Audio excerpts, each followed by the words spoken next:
እንደ ኢትዮጵያን አቆጣጠር መስከረም 30 1947 ዓ.ም ኤድና ስንትሮን ፖርቶሪኮ ከተወለደች በኋላ 5 ዓመት ሲሞላት እናቷ ወደ ኒውዮርክ ከተማ ትወስዳታለች። ቤተሰቧ በድህነት ውስጥ ነበር የሚኖሩት።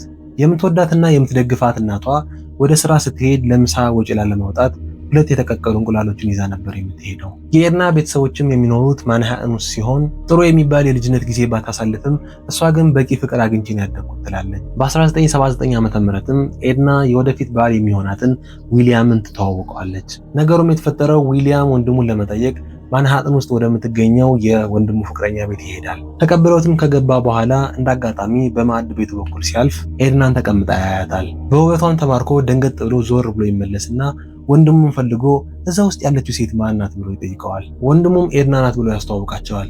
ከዛም ይግባቡና ቆይተውም የፍቅር ግንኙነት ይጀምራሉ።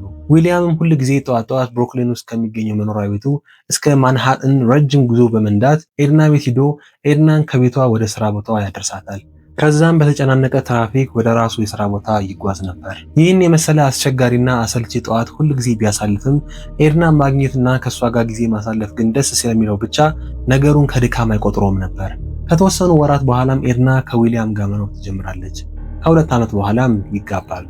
ከጋብቻቸውም በኋላ ኤድና ልጅ መውለድ እንደማትችል ሲያውቁ በጉዲፈቻ ልጅ ለማሳደግ ያቅዱና መጀመሪያ ግን የገንዘብ ችግራቸውን ለመፍታት አስበው እቅዳቸውን ያዘገዩታል።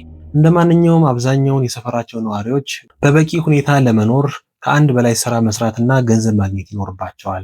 ኤድናም ከሰኞ እስከ ዓርብ ማርሸን ሜክላነን ለተባለ ግዙፍ የኢንሹራንስ ብሮከር አድሚኒስትሬቲቭ አሲስታንት በመሆን ከትልቁ ወርልድ ትሬድ ሴንተር ህንፃ ውስጥ ትሰራለች። ዊሊያም ደግሞ የአፓርትመንት በር ጠባቂ ሆኖ ከሰኞ እስከ ዓርብ ከሰራ በኋላ ከስራው ሲወጣ ሃርለም ውስጥ ወደሚገኘው የአበባ ሱቃቸው ሄዶ እስከ ምሽት ድረስ ይሰራ ነበር። ኤድናና ዊሊያም ለ14 ዓመት በትዳር ሲኖሩ በጣም የሚዋደዱና የማይለያዩ የትዳር አጋሮች ነበሩ።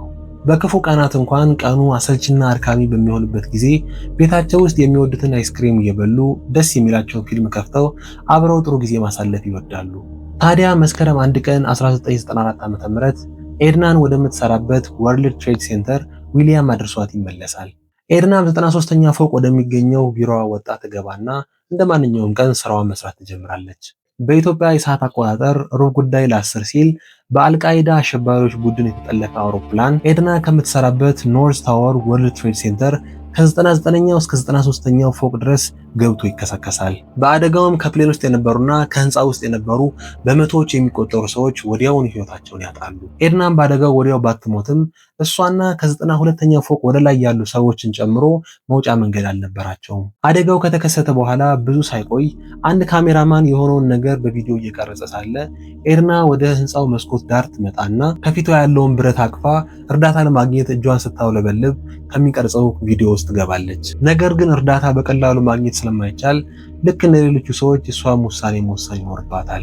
ወይ እያደገና ሙቀቱ እየጨመረ በመጣው ሰዓት ተውጦ መቅረት ነው፣ አለበለዚያ ደግሞ ከህንፃው መዝለል ነው ያላት አማራጭ። በዛን ወቅትም ውሳኔዋ ምን እንደነበረ ባይታወቅም ነገር ግን በዛን ቀን ከሞቱት 2976 ሰዎች መካከል አንዷ እሷ ነበረች።